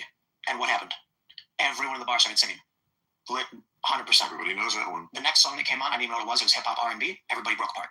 And so back when we had very few radio stations and very few television channels, they had to be very selective about what they promoted, but they promoted to, you know, like you said, like 40 million people, who knows? So you had that time period. Now for us, I think that combined with the lack of new people. So Gen Alpha is about 40 million, and they're expecting that if we what age are we talking about? This is 0 to, I think, 13 years old. So the one coming up. Yeah, so Gen Z just finished. Or Gen Z finished a while ago. I think it was like 2010 or something. No. 2012. I think Gen Z ended. Gen Z just began. Gen Z is like 97 to 2012, I think. Yeah, Gen Alpha is 2013 to 2025. Oh, okay, right. So we're going from when they're born. Right. Yeah, right. So we don't really count what they're thinking until they're at least a teenager. So they laughed at me when I tried that pink salt recipe I saw in a short video, but just 2 weeks later, they had no idea I was the same woman. Ladies, just head to your kitchen. Gen Alpha is 40 million. Right, it's expected to be between 40 So millennials ended at the end. They're like from 1980 to 1996, I think. Okay. Yeah, 81 and 96. It depends on which chart you use. Right. But there were 80 million millennials, and there were actually, no, I'm sorry. And that's you. Yeah, 72 million millennials right now, 69 million Gen Z, 40 million Gen Alpha. So talking about share, if in 20 years we're looking at Gen Alpha and Gen Z, the dominant generations, there's substantially less of them to buy products, to buy tickets, to know who you are, and there's an increasing competition from decentralization of media. So I don't know how we end up with another Ann Coulter, Bill Maher, Joe Rogan personality, you know, and like the Bohemian Rhapsody song. If I go to anybody in my town where I grew up with, they all watched your show. It's liberal Chicago, and everybody would put on Real Time, and Jon Stewart and things like that. If I asked anybody who was on the Daily Show right now, they'd say, I don't know, Jon Stewart, like one night a week, I think. And who are the other people? No idea. I think Jordan Klepper is one of them. Don't know the rest. To be fair, they have more than one host now, but I think everybody is choosing media that represents them, like you brought up earlier, and it's easier than ever to get into. Then there's going to be less people. You're talking about, you know, owning a piece of the Mets, and I'm like, you know, I might have a big show, but I don't think I'll ever be able to afford owning a piece of the Mets or anything like that. Well, I doubt if they're going to sell it again. I mean, it was a rare thing. It doesn't happen often in sports when a team sells a chunk of themselves. The Mets were in very bad shape in 2010, and they sold 40% of the team to a select group of investors. That doesn't happen. Billionaires sell the whole thing to each other. You know, they don't sell little pieces of it. But the Mets were so fucked up that they were being sued by the Madoff survivors because they were the ownership of the Mets, and they were lovely people, but they were apparently very in with Bernie Madoff, and so they were. And again, this is the New York franchise. New York. This is baseball. There's nothing more Americana than that in New York, and yet they could not attract investors. I mean, when I got it, I was like, I can't believe that I got a piece of the Mets. I mean, we're the like hundreds of people richer than me. What are you allowed to say, like, what was the value that they put on the Mets? Not what you... Absolutely. It was so undervalued. At the time, it was $750 million. Wow. Again, these aren't the Royals, no offense, Kansas City. This is the Mets, but that's how much they were shit on at the time. And it just shows the sheep mentality. Like, it got into people's heads. The Mets, there's a horrible toxic stink on them. Don't go near them. And I was like, oh, I'll go near them. Oh, I'll happily go near them. And again, I mean, when they sold, it was for like $2.5 billion. But even that's way underpriced now. I mean, the Celtics, I think, just sold for $6 billion. I mean, you know, I said to myself, if there's one thing that always goes up, it's sports franchises. That's just a no loser. And then the pandemic came along and made it slightly more, still a winner, but like it could have been so much of a bigger winner without the fucking pandemic. So you don't think I suffered? Yeah. We both suffered from the pandemic. You almost died. I lost money. I don't know. I mean, I was sick, but with the age thing too. So I'm a skateboarder. I've been skateboarding my whole life. I know you are. Yeah, it's Tony Hawk's fault. He landed at 900, and then every millennial had to get a skateboard. Yeah. Now there's no skateboarders anymore. Why? No kids. Skateboarding. There's not enough. So there's 40 million Gen Alpha. To be fair, like, it really is that skateboarders are. Let's say this I'm saying this in a punk rock kind of way, degenerates. And so when they found themselves in the late 2000s being millionaires, what did they do? Nothing. They bought big houses, they partied, and now more than half of skateboarders are over the age of 30. But that is the story of every generation as they get older. But you need an industry. So like Hollywood, music and entertainment had an industry. Sure, the rock stars were nuts. The problem with skateboarding is the rock stars ran the business. So the core industries that made skateboarding big were also running the business, and here we are. And but that is amazing to me. Yeah. That kids are not into it anymore. Scooters. You know what I think? There's so this is where we get into terror stuff. So there's none of that going down a flight of stairs. There is. and wrecking your body on an unforgiving pavement. Yeah, you still get paid for it anymore. You just don't. I think the top earner in skateboarding off of the sport alone was like $400,000 for the year, and then it immediately curls down to the top 10, made about 100. Don't you think a lot of it is just every new generation has to shit on what the previous generation did and not do anything but that? Well, maybe the older skateboarders think that skateboarding comes and goes in waves and there's nothing you can do about it, but I don't believe that's true. It's an Olympic sport. You're going to have China. Well, actually, let me put it this way. I believe tariffs. I'm sorry, not tariffs, but free trade is one of the principal culprits for the decline in skateboarding. And the proof of that is that in Japan and China, skateboarding's never been bigger. So one of the biggest skateboard brands, probably the biggest, the premier, it's called the Barracks, shut down in LA, and it shocked everybody. And they're reopening in Japan, where we offshored all of our jobs in manufacturing and the industry to China. Now Southeast Asia has a massive booming skate culture. They even have a reality TV show, it's like Ninja Warrior, but for skateboards. In the United States, you got a bunch of 35-year-old men. So how old do you think you'll be when you stop skateboarding? Never. Yeah, that's what I say about basketball. I mean, I always have. Look at my finger. That's a basketball injury. Wow. I don't give a shit. Yeah, rebounding. You know, when the ball hits. Yeah. It's fine. It'll get better. Yeah, jams. That just happened? Yeah, about a week ago. Oh, wow. You know, That's great. it's great. Yeah. It's totally worth it. I played last night. Oh, yeah. You know, I do now when I play, I make sure I do a good 40-minute stretch before. I mean, I don't get out and then, knee pads and all the things the pros wear shit on their ankles. You want all the support you can. I got to stretch now, too. What? I got to stretch now, too. Yeah, you know what? Trust me, bro. 40 is nothing. You're at a great point in your life. It's great to be 40 and look, you're killing it. That's really great. And apropos to your thing about feel guilty, don't. That's stupid. If you leave here with one piece of advice, don't do that. That's dumb. Don't give up. That's the liberal in you. Don't give up. That's not the liberal in me. That's the smart guy in me. Don't give up your fucking show. That's stupid too. Keep doing. At some point they might put you out to pasture. Don't put yourself out to pasture. I can name some people who did that to themselves in this business who were like, "Oh, I'm going to walk away from this." Yeah, good luck. And nobody ever invites you to walk back. When you have it. You have a good piece of real estate, just take it. Let me tell you about Generation. There's a movie. My social calendar forced me to rely on takeout. Factor helped me take control over what I'm eating and spending on takeout. That actually was Johnny Carson's production company made. It was a big movie in 1983 called The Big Chill. And it was about how the hippies, the people who were like fucking hippie dippies in the late 60s when they were like 18, 19, 20, right? The flower power and free love and Woodstock. Okay, you got the general impression, right?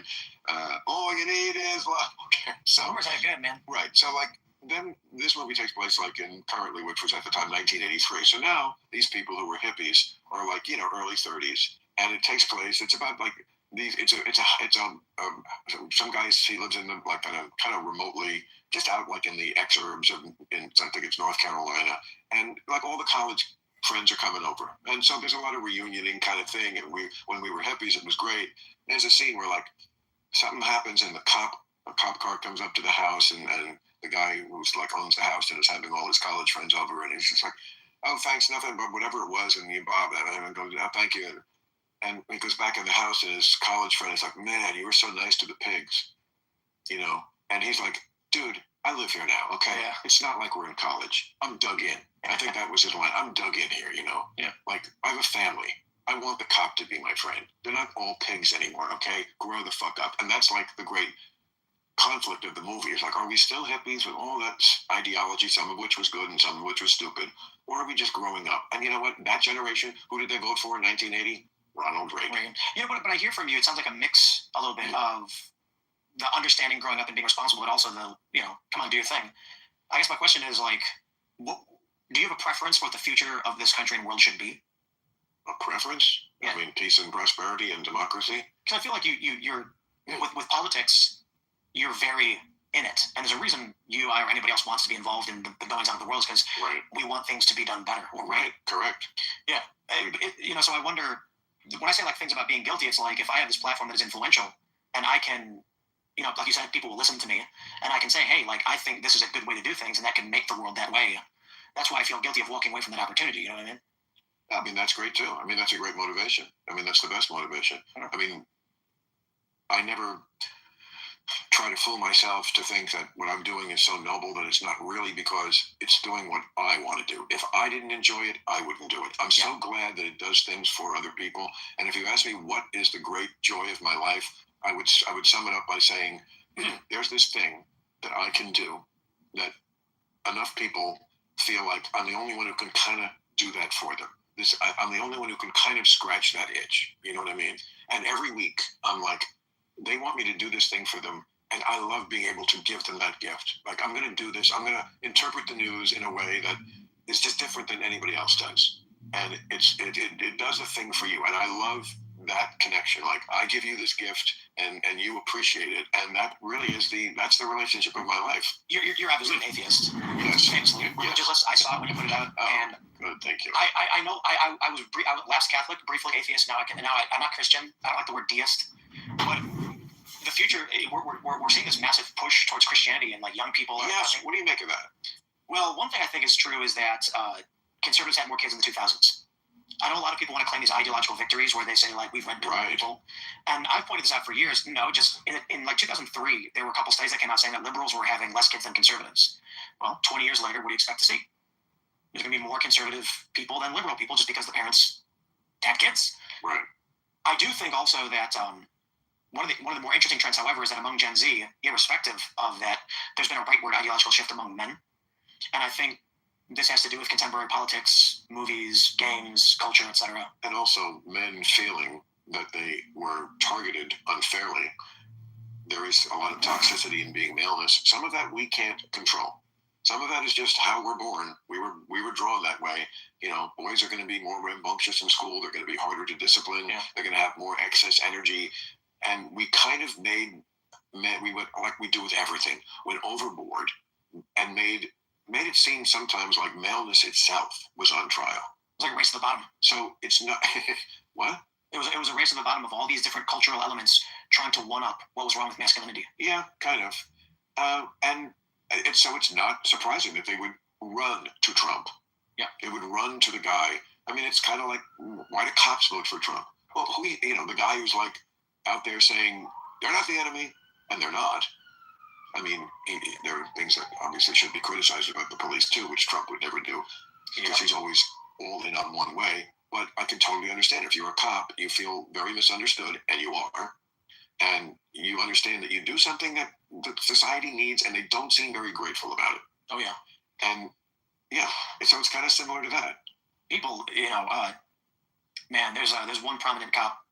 I think this is Donut Operator. I could be wrong, so forgive me if I'm getting the guy wrong. But he was a cop, and I could be getting the guy wrong. But the thing that these cops deal with that people don't understand is they see these negative stories in the press all the time. And yeah, this bad cop did a bad thing, let's lock him up, let's put him in jail.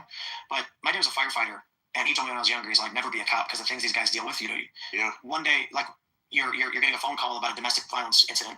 You show up and some guy screaming in your face, spitting on you, swinging at you, and then you go and see a mother holding her dead son who got hit by a car in one day. And then these people are just, they deal with this stuff all the time. Yeah. And then what happens is they go to a store where there's some minor altercation and they're not having it. And these people, like these cops are assholes, man. And it's like, that man just watched a child die and the mother scream, and now you're bothering him over some like petty BS in a supermarket. Right. So it is pretty brutal. But then I do think, I say this somewhat facetiously, ban the internet, get rid of social media, because it puts people in these bubbles where they only see the bad thing. And I think it's making people go crazy.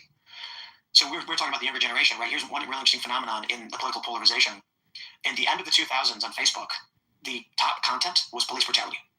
And there was one website that was one of the top global websites that only made articles about police brutality. Why? Hit all the other algorithmic points: shock content, justice, anger. And so imagine you're 10 years old in 2010, and you go on Facebook. Maybe you're not supposed to, but you do. What do you find? BuzzFeed, Huffington Post, Mike.com, and they're blasting you with nothing but black man killed, unarmed black man killed. The reason they were doing this was Facebook found that after around 300 friends or likes, the chronological feed becomes incomprehensible. And they wanted to make sure that people stayed on the page longer, so they created the algorithm. That's why if you post, I'm getting married, having a baby, you will appear on the top of everyone's feeds. It's true, yeah, it works. Yeah. At the time, they didn't do this intentionally, but they created an algorithm that if it got shared more, it got promoted more. And so what happened was, first, these websites like Huffington Post found that an article that said something like racist thing happens would get more shares, so they made more of it. Eventually, a great example is Mike.com, M-I-C. It started as a Ron Paul libertarian freedom website. It was trending on the internet, doesn't it? And then it turned into social justice, intersectional feminism, and police brutality, because that was generating most of the shares on Facebook. So these younger kids who are 10 or whatever are inundated with nothing but this. What happens? There's this famous video where a guy goes to Venice Beach and he asks people, how many unarmed black men do you think were killed by police last year? And they say 1,000, 10,000. It was 9. I know. And it's because the media, or I should say social media, was propping up select stories over and over and over again. And where it gets crazy is even the same story every week. But let's look at what's behind that. What's behind that? ED has affected my confidence. I found him. The app is easy. What it is white guilt. There's a certain segment of the left that feels very bad about the horrible racist history of our country, which they themselves probably participated not at all in. Yeah. And they are just constantly doing things that they think are for someone else, but I think are for themselves. I completely agree. Yeah, I mean, it's a lot of self-flagellating themselves about the racial issue, which of course the history is appalling, and the present has problems too, racially in this country. But they make it worse. Let's put it just in general. They make it worse, and it's really about how it's not about actually making any Black lives better. Actually, that doesn't really happen from all their hyperventilating. It makes them feel a certain way. It makes them that's what people have to realize about that. Have you followed any of the Chicago stuff with Mayor Brandon Johnson? You want to know what's really fascinating about that? He's worse than the last one. Oh, he's terrible. But you know how he won? White guilt. Yes, yes. I understand. Well, wait. It's good. So I actually took the electoral map of vote breakdown by neighborhood, overlaid it with the racial breakdown per neighborhood, and what do we find? Every Black neighborhood, their top 3 candidates were Black. Even people who weren't frontrunners or polling anywhere near didn't matter. The Black neighborhoods did not vote for any white guy Latinos. The Latino neighborhood, guess what? Latino guys. The white neighborhoods, white guys. Except for one. The college liberal area of Loyola. Sure. They voted for Johnson. Yeah. And so even though Johnson was the election. That's it. Yeah. And so people thought there was this white dude that all of the suburbanites were going to vote for. Not the suburbanites, but it's Chicago, so it's not suburban. But like the outskirts in the Northwest. And he did really well. But when Loyola college liberals was the one area where it was predominantly white that voted for the Black candidate, put it over the edge, and this is what you get. Yeah. I mean, living here in California, trust me, the concept of liberal in theory, this is something I say very often. People who are liberals in theory, and then you see how they live, like terrible to the household help. Yeah. Like consider their assistants, because everyone out here has to have an assistant. They can't do anything for themselves. I mean, I do too, but I never call my assistant on the weekend or after hours. Most people here consider their assistant a 24/7 slave. That's what I mean about liberal in theory. Yeah, in theory, you're a liberal, but like, how do you actually live your life? And of course, like very privilegey, and they absolutely hate privilege, but their whole life is sustained by the privilege of not having to be practical or knowledgeable about a lot of things, which they pontificate on and act like they're knowledgeable about. And also just, like many homes, like expensive vacations. I mean, it's not like they are, if you really feel that bad about it, switch houses with someone in Compton. Let them live here in your house, and you could live in their house, and then you'll feel better. This is a part of what I call wokeness. Everybody's always trying to define it some way. Right. But I define it specifically as cult-like adherence to the liberal orthodoxy.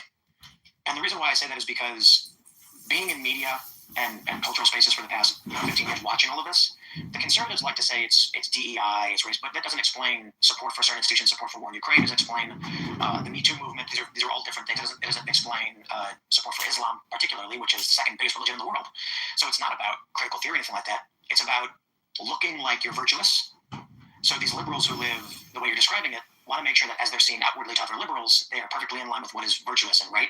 We call it virtue signaling.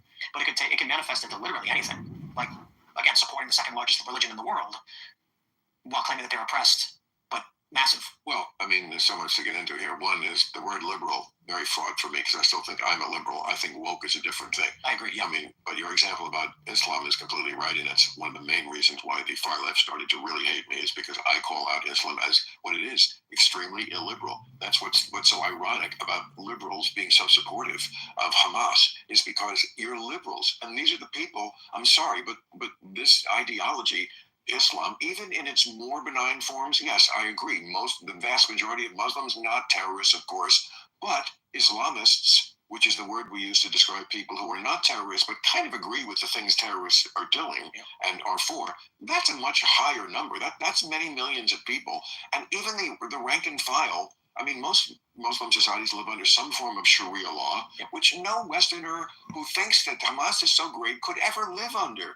Your fundamental rights that you take for granted here in America, you would not have.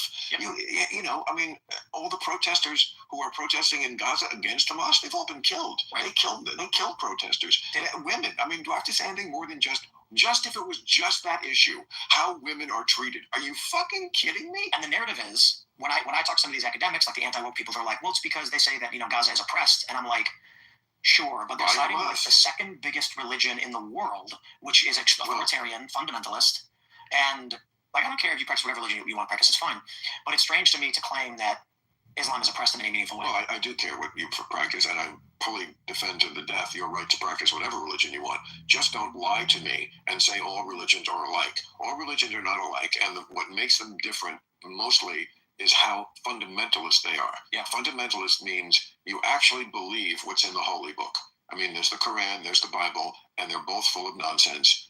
but we have learned to wink at the Bible in the West, whereas Islam, to a much greater extent, takes it very seriously. I mean, we do not have things like madrasas here, where they send kids to school and they just learn that one book.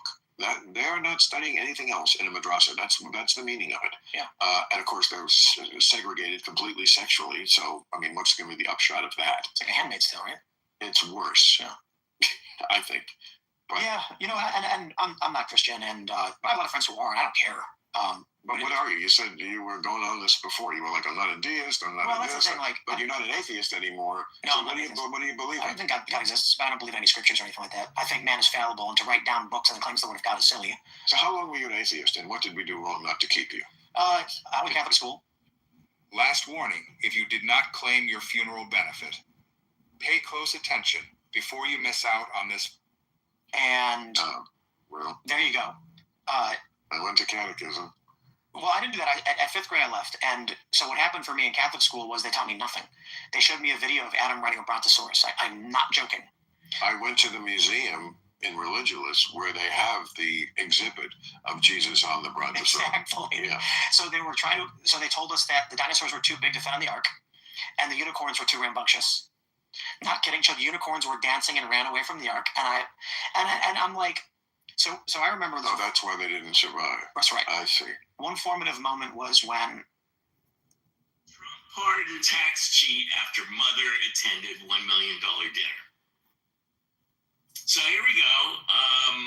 As if we didn't already know, you can buy a pardon with Trump. Also, you can do anything that you want illegal for the benefit of Trump, and you'll be pardoned. I don't get it. Isn't that a reason to put him in jail for the rest of his life? I mean, that alone, he should be in jail forever. I mean, he is such an evil, horrible, awful human being. I don't get it. I don't understand this. Scotty, can you explain this to me in quiet, lucid tones? No, but he did pardon a cop or a sheriff who was giving out badges illegally for money. Yeah. Just happened. Yeah, no, I can't make sense of it. Yeah, he's completely unhinged and lawless. There is no law that can contain him, and he is purposely testing every law.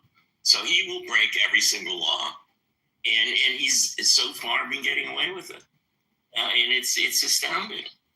It's and then you hear like the other side saying, well, why are you so surprised? He's just doing what he said he would do. No. We all thought that people who break the law go to jail. That is our basic assumption. If you don't have that, that's a. They kicked me. Thank God. I asked my fifth grade teacher. Can't argue with logic. All right. So the Big Bang we were learning it, fifth grade science. Really? Good for you. At Catholic school. And I asked my teacher if the universe was in a single point and then expanded outward. Is it possible that, I raised my hand and asked this, is it possible that at some point it stops and then comes back in? And she went, I don't know, moving on. And I was furious. Why? Who does know that? No one. It's called the Big Crunch Theory. And it was dismissed 100 years ago. So what pissed me off was, reflecting upon it, I genuinely wanted to know what they were trying to teach. And they couldn't teach me anything. So what did I do? I went home on the internet and read to myself. And so immediately I'm like, fake. They have no idea what they're talking about. The religion is BS. I'm done. And so it wasn't like I was in fifth grade, I was 9 years old. But this is when I was like probably around 12 or 13 is when I was like, this is stupid. What are they even talking about? And they're like, shellfish you can't eat, but they're eating it. These people don't follow this stuff. Well. But that's scripture. That's not God. And so what happened was I read about negative entropy, and it discusses I'm trying to simplify as much as I can. Everything tends towards entropy. Entropy being randomness. everything tends toward randomness. To a certain degree, but at some point it will become uniformity in the universe. The way it was described to me when I took physics for poets at Cornell University was like if after 6 months you don't reorganize your sock drawer, it's a mess. That's entropy, and that happens in the universe. On egg breaking, everything happens toward randomness, and it's true. Like you have to, in your own life, you have to constantly be retarding entropy, or else your life is a mess. And some people can live in a mess and clutter, and they like it. But that desk, that we've all seen, with the tuna fish sandwiches under like 3 piles of Yo, Manfinity. From 2. Manfinity, are you available to speak?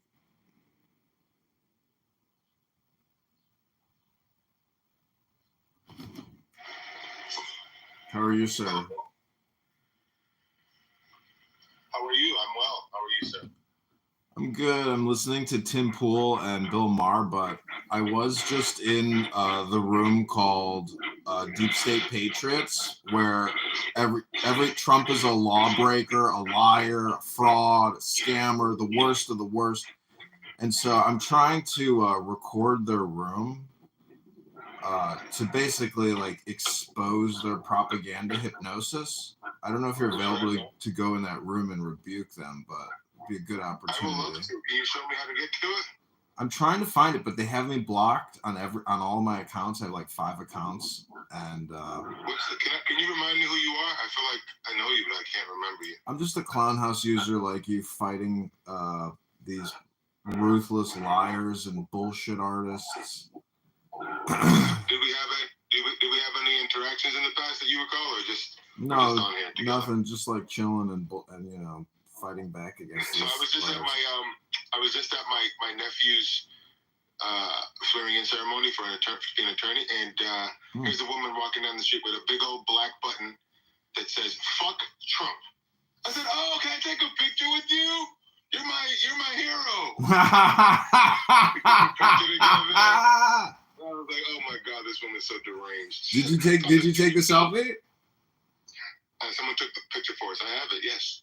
Oh my God. She said, "On the 15th, we have to band together. The monster is." Oh my! Would you go somewhere, please? You gotta put that as your PTR, dude. That's hilarious. Hold on 1 second. I'm getting the call. Weeks ago, that some people live in that. I can't. I have to always retard entropy. But so that is negative entropy, which can only exist. Yeah. What is negative entropy? Exactly what you described. Oh, fixing it. Yeah. But that can only exist within a greater system of entropy. And so I'm reading this, and I started reading about how matter coalesces. Hydrogen becomes helium. It fuses the greater elements and things like that. The elements become compounds. Becomes chemical compounds, becomes single cellular life, becomes multicellular organisms. I kind of view it like on top of that. You can order almost anything off of the internet these days, so why aren't you doing the same with your contact lenses? Seriously, I remember fire. Yo, Ben, I don't know if you can go in the hallway and try to find this room. Not Ben, I mean Manfinity. His name is Ben Mendelsohn, and he's just so fucking retarded. I mean, if you can find that room in the hallway, it's called Deep State Patriots. But I'm also, Jeremy is here. Jeremy, can you, I don't know, let me try to invite you again, Manfinity. But I would love for you to be a guest on my podcast, if you're available to speak for 30 minutes to talk about your experience, being like a social audio communicator. On Clownhouse. Yeah, I don't know. I can't invite you up for some reason. It says user has already. I don't know. You might have to try to leave the room and come back. But yeah, I mean, we can do a room. We can just do it right on Clownhouse. We can just do the podcast on Clownhouse. But let me just recreate this room, Manfinity. Or go to my other room. It's called Ben Deep State Patriots with Comedy. So look for the room in the hallway, but we're gonna do a quick little 30-minute Q&A. Okay, it's mostly all about communication. I'll talk to you in a minute.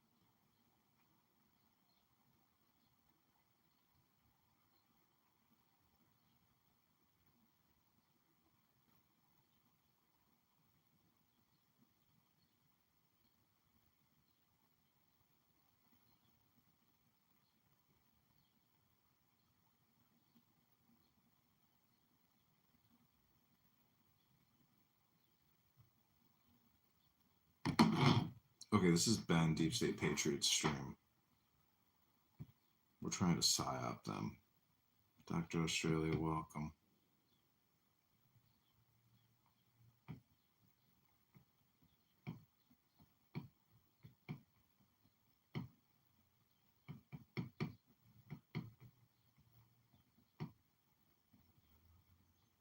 I'm Infinity, welcome back. I'm inviting people to the room. This is kind of a psyop room because I would like to live stream their room into this room, but I do want to talk to you about your experience here on Clown House because you've been here for, quite a while, and you've had many conversations with many big room creators about a whole variety of never-ending topics. How do you describe your experience on this app and all the time you've put into communicating with people here? Putting me in the interviewee chair. Okay, my experience off the cuff has been, for me, it's been an outlet for me because I used to get into it with people in my life, in my real life, about politics. So this is a great escape for me. I don't have to get into it with people in my personal life. I come on there, it's been an outlet to express myself. It's been an outlet to engage with the other side. And it's been a learning experience. I put it under the category of a learning experience. I learned the depth of derangement that exists in the world of, hate Trump.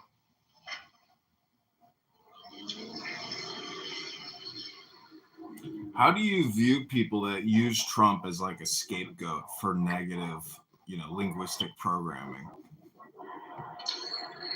I think there's a range there. There's people who just have bought whole line and sinker the idea that Trump is a monster.